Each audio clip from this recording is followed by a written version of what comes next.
بسم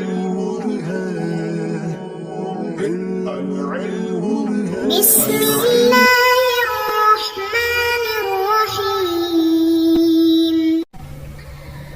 اللهم صل على سيدنا ومولانا محمد افضل صلواتك بعدد معلوماتك وبارك وسلم وصل عليه.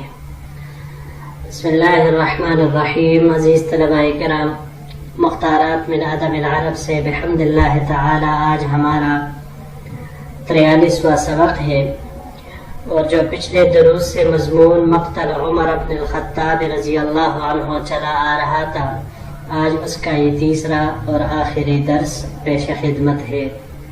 تو بڑھتے ہیں اپنے سلائیڈ اور سبق کی طرف. ماقبل میں ہم نے پڑھا کہ حضرت عمر رضی اللہ تعالی عنہ نے 6 حضرات کے نام لیے، صحابہ کرام کے جلیل القدر 6 صحابہ کرام، اور فرمایا کہ ان 6 میں سے کسی ایک کو اپنے لیے خلیفہ چن لینا. حضرت علی کا نام لیا، عثمان رضی اللہ عنہ، زبیر، طلحہ، سعد، عبد الرحمن ابن عوف رضی اللہ عنہ اجمعین. ان تمام حضرات میں سے کسی ایک کو خلیفہ چن لینا. اب آگے اس کے ساتھ ذکر فرما رہے ہیں. وقال يشهدكم عبد الله ابن عمر وليس له من الامر شيء كهيئة التعزية له. حضرت عمر رضی اللہ تعالیٰ عنہ نے فرمایا کہ اس تمام کاروائی کے دوران، یعنی اس معاملے کو حل کرنے کے دوران میں عبداللہ ابن عمر آپ کے پاس حاضر ہوں گے. وَلَيْسَ لَهُ مِنَ الْأَمْرِ شَيْءٌ، لیکن اس کا امارت کے ساتھ کوئی تعلق نہیں ہے. كَهَيْئَةِ التَّعْزِيَةِ لَهُ، گویا کہ حضرت عمر رضی اللہ تعالیٰ عنہ نے ابن عمر رضی اللہ تعالیٰ عنہ کے تعزیت اور خاطر جوئی کے لیے، حوصلہ افزائی کے لیے یہ بات ارشاد فرمائی کہ کہیں ان کے دل میں یہ خیال نہ آئے کہ بھئی خلافت میرے والد اس منصب پر فائز تھے، تو کم از کم مجھ سے مشورہ کر لیتے، اس بارے میں مجھ سے پوچھ لیتے.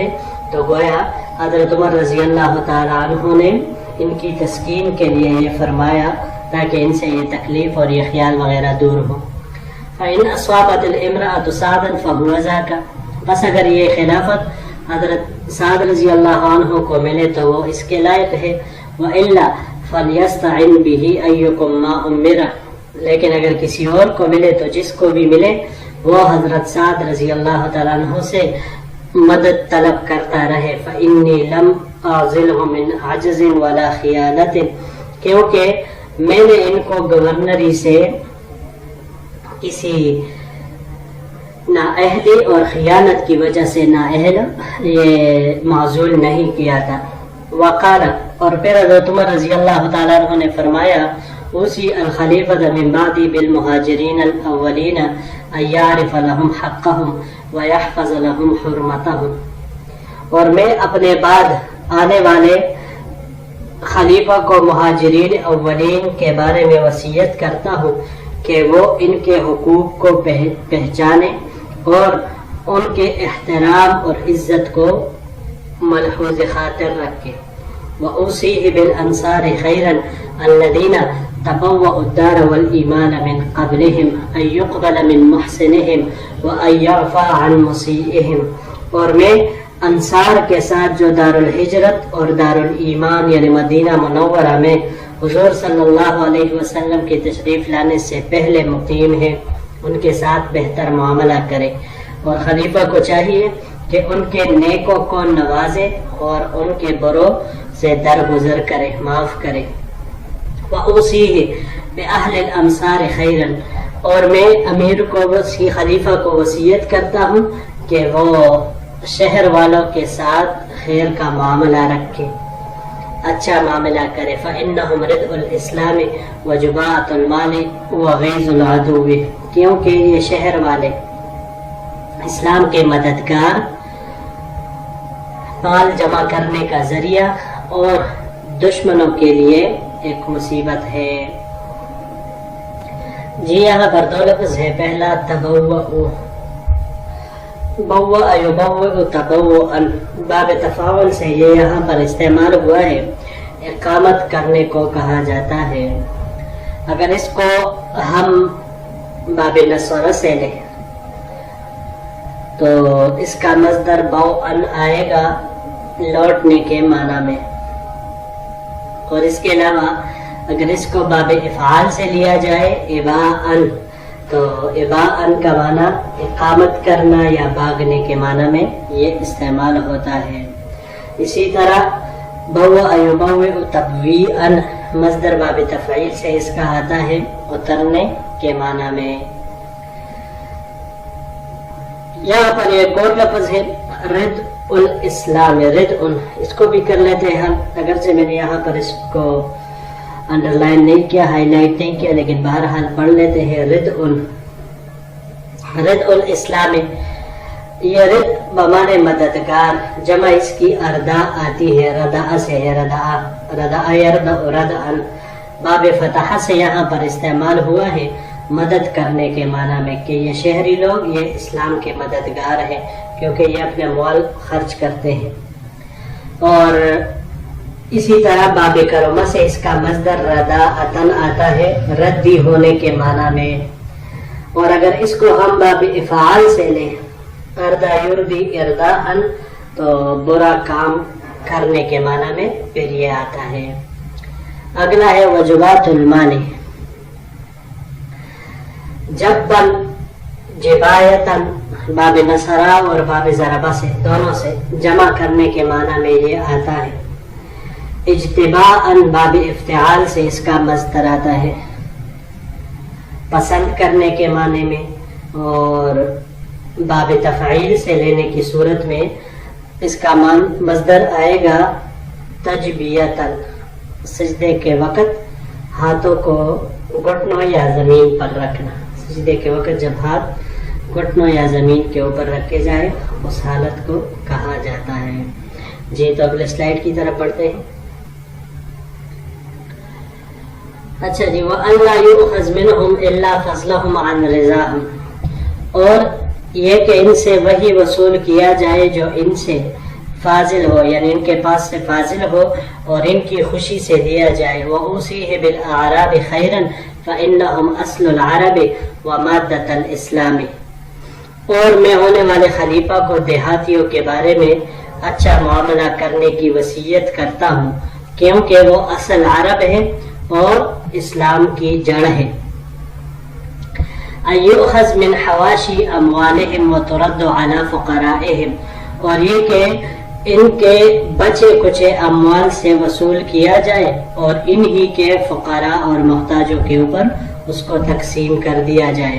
وَأُوصِيهِ بِذِمَّةِ اللَّهِ وَذِمَّةِ رَسُولِهِ أَن يُوَفِّيَ لَهُمْ بِعَهْدِهِمْ وَأَن يُقَاتِلَ مَن وَرَاءَهُمْ وَلَا يُكَلِّفُ إِلَّا طَاقَتَهُ، اور یہ کہ میں خلیفہ کو اللہ اور اس کے رسول کے ذمہ، یعنی ان کے عہد کی نگہداشت کی وصیت کرتا ہوں کہ ذمیوں کے لیے حکومت کی نگرانی اور حفاظت کا جو عہد کیا ہوتا ہے اس کی وصیت کرتا ہوں کہ ان سے کیے گئے عہد کو پورا کیا جائے اور ان کی حفاظت کے لیے دشمنوں سے جنگ کی جائے. وَلَا يُكَلِّفُ إِلَّا طَاقَتَهُمْ، اور ان کی حیثیت سے زیادہ ان کو مکلف نہ بنایا جائے، یعنی ان پر بوجھ نہ لادا جائے. فلما قبض، پس جب حضرت عمر رضی اللہ تعالیٰ عنہ وفات پا گئے، خرجنا به فانطلقنا نمشي فسلم عبداللہ ابن عمر، تو ہم ان کو لے کر چلے یہاں تک کہ وہاں پہنچے اور عبداللہ ابن عمر رضی اللہ عنہ نے سلام کیا. اما عائشہ کو قال، فرمایا یستأذن عمر بن الخطاب، عمر بن خطاب آپ سے آنے کی اجازت طلب کرتے ہیں. قالت عائشہ، تو حضرت عائشہ رضی اللہ تعالیٰ عنہ نے ارشاد فرمایا ادخلوہ، ان کو داخل کرو. فادخل، پس ان کو داخل کیا گیا. فوضع هنالك مع صاحبيه، پس وہیں پر ان کو اپنے دونوں دوستوں کے ہمراہ دفن کیا گیا. فلما فرغ من دفنه اجتمع هؤلاء الرهط، پس جب صحابہ ان کے دفن سے فارغ ہوئے تو یہ جماعت جس کو حضرت عمر رضی اللہ عنہ نے مقرر کیا تھا یہ جمع ہو گئے. فقال عبد الرحمن ابن عوف رضی اللہ تعالیٰ عنہ نے ارشاد فرمایا اجعلوا امرکم الى ثلاثة منکم، کہ اپنا معاملہ 6 کے بجائے 3 کو تفویض کرو اپنی خوشی سے. قال الزبیر، حضرت زبیر رضی اللہ تعالیٰ عنہ نے فرمایا قد جعلت امری الى علی، کہ میں حضرت علی کے حق میں دستبردار ہوتا ہوں. وقال طلحہ قد جعلت امری علی عثمان، کہ میں حضرت عثمان رضی اللہ تعالی عنہ کے حق میں دستبردار ہوتا ہوں یا اپنا معاملہ اور اپنا حق ان کو سپرد کرتا ہوں، تفویض کرتا ہوں. وقال سعد قد جعلت امری الی عبد الرحمن ابن عوف، حضرت سعد رضی اللہ تعالیٰ عنہ نے کہا کہ میں اپنا معاملہ عبد الرحمن ابن عوف کے سپرد کرتا ہوں یا ان کے حق میں دستبردار ہوتا ہوں. دونوں طرح کے معنی اس کے درست ہے. جی تو بڑھتے ہیں اگلے سلائیڈ کی طرف. فقال له عبد الرحمن، اس کے بعد عبد الرحمن ابن عوف رضی اللہ تعالیٰ عنہ نے فرمایا ان کو ایکما تبرأ من هذا الامر فنجعله الیہ واللہ علیہ والاسلام لینظرن افضلهم فی نفسه. اس کے بعد حضرت عبد الرحمن ابن عوف رضی اللہ تعالیٰ عنہ نے شیخین یعنی حضرت عثمان اور حضرت علی رضی اللہ تعالیٰ عنہ کو مخاطب کر کے فرمایا کہ آپ دونوں میں سے کون خلافت سے اپنی براءت ظاہر کرے گا تاکہ یہ معاملہ ہم اس کے سپرد کریں. اللہ اور اسلام اس کے نگران اور نگہبان ہوں گے، اس لیے ہر شخص کو سوچنا چاہیے کہ اس کے خیال میں کون افضل ہے. فاسکت الشیخان، تو دونوں شیوخ وہ خاموش رہے.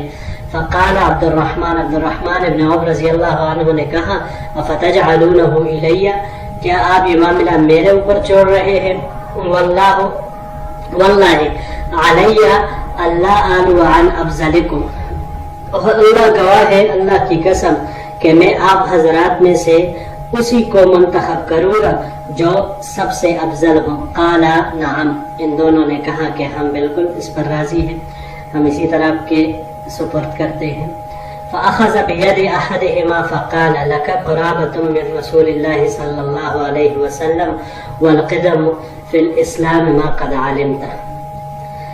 حضرت عبد الرحمن ابن عوف رضی اللہ تعالیٰ عنہ نے ان میں سے ایک کا ہاتھ پکڑا اور فرمایا کہ آپ کو اللہ کی نبی کی قرابت حاصل ہے، اسلام میں ابتدا میں اسلام قبول کرنے کا شرف بھی حاصل ہے جیسے کہ آپ جانتے ہیں. فاللہ علیکا لئن امرتکا لتعدلن، اللہ آپ کا نگران ہے کہ اگر میں آپ کو خلیفہ بناؤں تو کیا آپ عدل اور انصاف سے کام لیں گے. ولئن امرت عثمان لتسمعن ولتطیعن، اور اگر میں حضرت عثمان کو خلیفہ بناؤں تو کیا آپ اس کی بات سنیں گے اور اطاعت کریں گے. ثم خلا بالآخر، پھر حضرت عبد الرحمن ابن عوف رضی اللہ تعالیٰ عنہ دوسرے حضرت کو لے کر الگ چلے گئے. فقال لهم مثل ذلك، اور ان کو بھی اسی طرح کا ارشاد فرمایا. فلما اخذ الميثاق، پس جب اس سے بھی وعدہ لیا گیا، میثاق لیا گیا. قال ارفع يدك يا عثمان، حضرت عبد الرحمن ابن عوف رضی اللہ عنہ نے کہا کہ اے عثمان اپنا ہاتھ آگے بڑھاؤ. فبايعه، تو انہوں نے ان سے بیعت کی. فبايع له علی، اور حضرت علی رضی اللہ تعالیٰ عنہ نے ان سے بیعت کی رضی اللہ عنہ. وولج اہل الدار فبايعوه، اور پھر اہل خانہ آئے اور سب نے بیعت کی. یہاں پر یہ دو الفاظ ہیں. پہلا اس میں سے آلوا، آلوا یہ باب نصارہ سے، آلون یا آلون یہ دونوں مصدر استعمال ہوتے ہیں سستی دکھلانے کے معنی میں، کوتاہی کرنے کے معنی میں. اور باب افتعال سے جو مصدر اس کا اطلاع آتا ہے تو وہ بھی اسی معنی میں کوتاہی کرنے کے معنی میں یہ آتا ہے. اور اگر اس کو ہم باب افعال سے لیں تو باب افعال سے اعلیٰ یوری ایلا مصدر اس کا آئے گا قسم کھانے کے معنی میں، اور یہی معنی باب تفاعل سے تعلین اس سے بھی آتا ہے. دوسرا لفظ اور آخری فبایعوه، بایعوه بیع، مبایعتن، بایع یبایع مبایعتن، یہ باب مفاعلہ سے یہاں پر استعمال ہوا ہے بیعت کرنے کے معنی میں یا باہم معاہدہ کرنے کے معنی میں. تو گویا کہ بیعت کرنا یہ بھی امیر سے معاہدہ کرنا ہوتا ہے کہ میں آپ کی اطاعت کروں گا اللہ کے احکامات کی روشنی میں. اور اگر اس کو باب ضربہ سے لے،